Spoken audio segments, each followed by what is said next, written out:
Os estudiosos garantem: você pode encontrar tubarões em praticamente todos os mares. Tubarões pequenos, como o lanterna-anão, de apenas 17 centímetros, mas também os grandes, como o tubarão-baleia, que mede quase 12 metros. Só no Brasil vivem 88 espécies.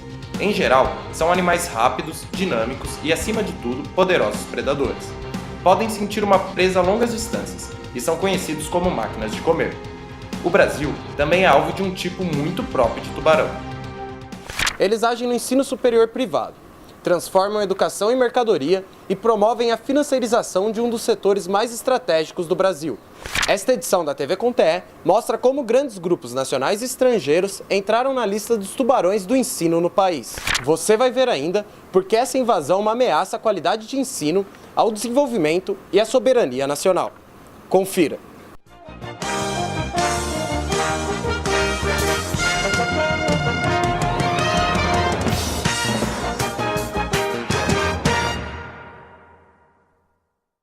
Aquisições, fusões, concentração, desnacionalização. O ensino superior privado foi alvo de retrocessos no ano de 2013. Em abril, a rede mineira Croton incorporou a Paulista Anhanguera Educacional numa operação avaliada em 5 bilhões de reais. A mega fusão das duas gigantes de ensino de capital aberto do país deu origem ao maior grupo de educação superior do mundo. Para se ter uma ideia do poder da nova empresa, a Croton e a Anhanguera possuem mais de 800 unidades de ensino superior e 810 escolas associadas em todos os estados brasileiros, totalizando 1 milhão de alunos. Em agosto, foi a vez do grupo americano Laureate adquirir todas as unidades do tradicional Complexo Educacional FMU, de São Paulo, por 1 bilhão de reais.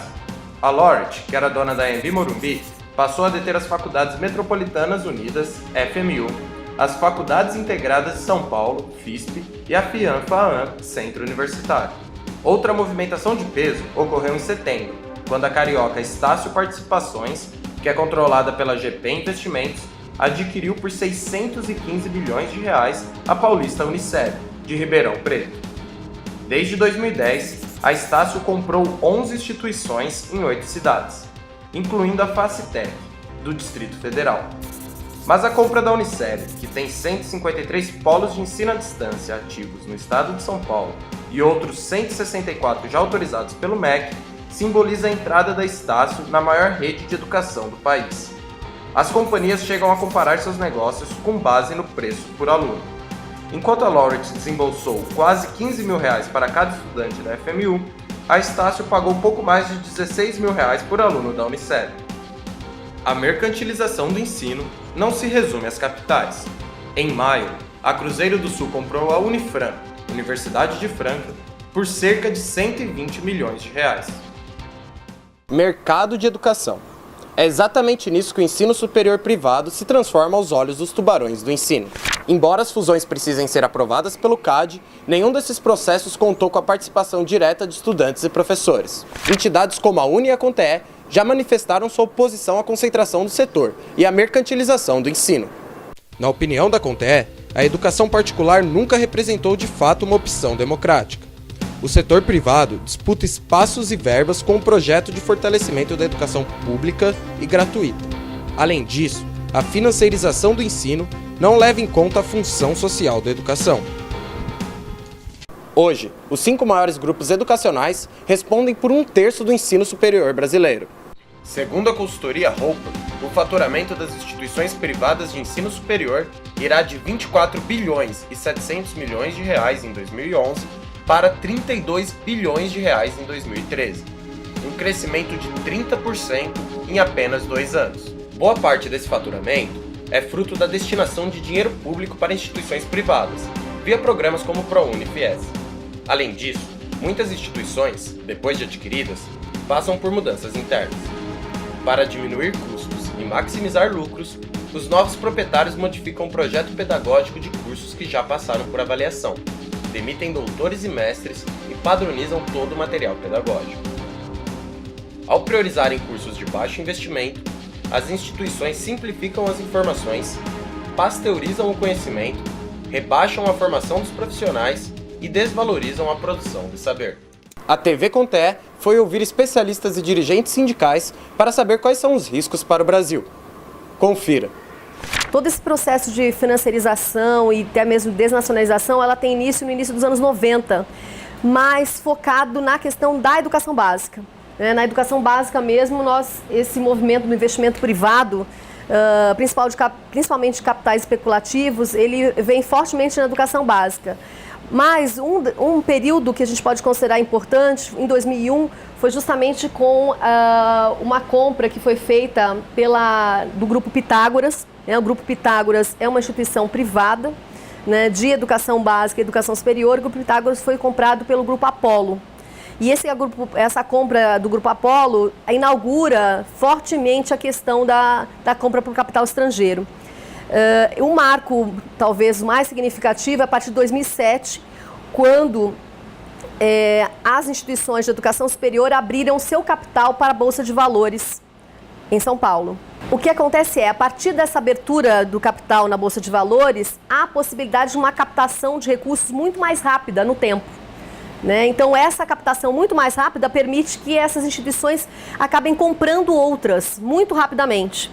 Então, esse processo que vem acontecendo nos últimos anos é justamente de fusões e aquisições, inicialmente de pequenas instituições que são compradas por essas grandes com abertura de capital.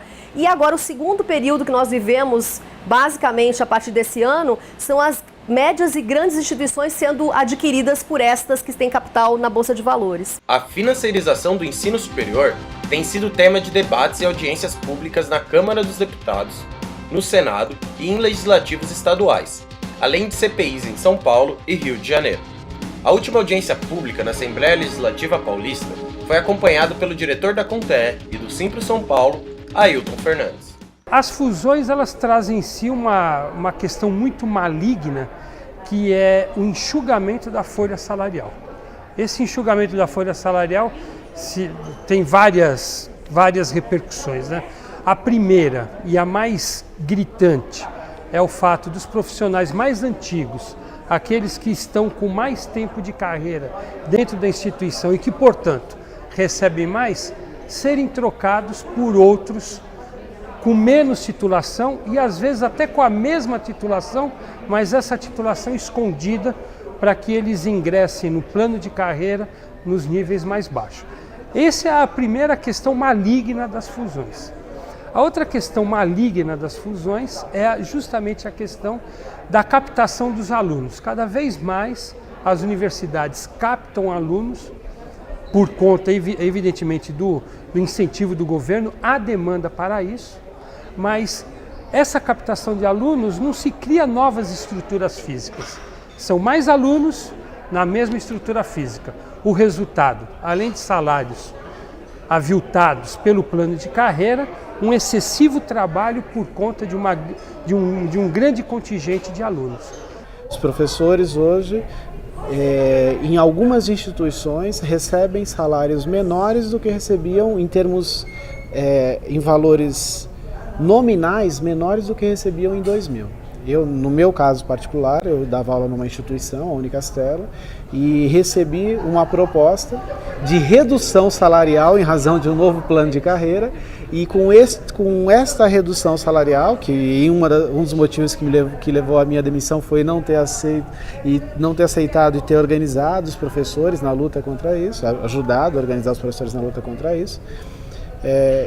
Com esta redução, meu salário cairia de R$ 53,00 a hora-aula para R$ 22,00, o mesmo valor que eu recebia quando eu entrei, que foi registrado na minha carteira de trabalho quando eu assinei o contrato em 2001 com a instituição. Outro dado importante é as instituições, para não pagar determinadas atividades pelo valor de hora-aula, tem nos últimos anos quebrado o contrato de trabalho e contratado o professor para a aula e para outras atividades. E para as outras atividades, coordenação, orientação de TCC, monografia, extensão, eles têm pagado salários menores, em termos proporcionais, do que na hora-aula de docência. Então, esses são alguns dos mecanismos. Nós do movimento estudantil, a gente vê as recentes fusões seja da Kroton com a Anhanguera, seja da FMU, que foi recentemente comprada pelo grupo Laureate International, a gente vê com muito maus olhos. Então, o que era administrado, ainda que de forma privada, por uma família, por exemplo, como a FMU, agora vai ser administrado na Bolsa de Valores. Então, simplesmente o que interessa é o custo-benefício. Em geral, essas universidades mudam o seu plano de negócios em universidades com muito mais alunos. Recentemente foi publicado que a FMU vai triplicar o número de alunos em 10 anos. E isso a gente acha que tem diretamente reflexo na qualidade. Um desses instrumentos é o Projeto de Lei 4.372, de 2012, que cria o Instituto Nacional de Supervisão e Avaliação do Ensino Superior, o INSAES. Para combater os ataques à educação, como as ampliações de vaga a qualquer custo em nome da lucratividade, o INSAES poderá determinar que as fusões e incorporações se deem mediante aprovação prévia do MEC. O projeto também exige que, para credenciamento e recredenciamento, as instituições estejam em regularidade perante as fazendas federal, estadual e municipal, a Seguridade Social, o FGTS e a Justiça do Trabalho. A CONTEA defende a aprovação do INSAES como forma de assegurar que o MEC tenha maiores condições de cumprir o papel de avaliação e supervisão, autorização e credenciamento. Para impedir as fusões, a CONTEA também tem atuado não apenas junto ao MEC e ao Congresso Nacional, mas também ao CAD e ao Ministério Público. Esta luta é compartilhada por outras entidades. Eu não sou muito otimista em ter boas possibilidades de atuação do Ministério da Educação, né? Mas o Ministério da Educação tem esse papel, né? Ele é o regulador do segmento privado de educação superior. Então ele tem que ter um papel mais atuante, né? O papel do Ministério da Educação é tentar justamente inibir esse processo ou que ele ocorra de forma tão rápida e tão devastadora. A UEE de São Paulo fez 2 movimentos importantes dessas 2 fusões. A primeira foi quando a Anhanguera demitiu milhares de professores depois da fusão com a Kroton. A gente mobilizou os estudantes para reivindicarem melhorias e que não demitissem os professores. E a outra, agora mais recente, quando a FMU foi vendida para a Laureate, a gente está organizando os estudantes numa campanha que chama Nem Tudo Que É Bom Vem de Fora. Porque o estudante comum acha ou tende a achar que é internacional, agora vamos ter convênios. E, na verdade, o que a gente faz é um processo de conscientização dentro das universidades que essas fusões e o capital estrangeiro, quando entra na universidade, é mais precarização e não mais qualidade. A questão do ensino privado, a expansão dele, não é uma questão apenas corporativa dos professores. Ela é uma questão social, ela é uma questão nacional, ela é uma questão de projeto de Estado. Então, a nossa preocupação quando a gente vai para os debates com a sociedade, quando a gente faz audiências públicas como nós estamos fazendo agora, quando a CONTEA, por exemplo, coloca campanhas na rua condenando que a educação não é mercadoria, a gente está chamando a sociedade para esse debate. Não é uma questão meramente corporativa, é uma questão de Estado mesmo, de projeto de nação. Então é uma questão que interessa a sociedade como um todo. A TV CONTEA fica por aqui. Até a próxima!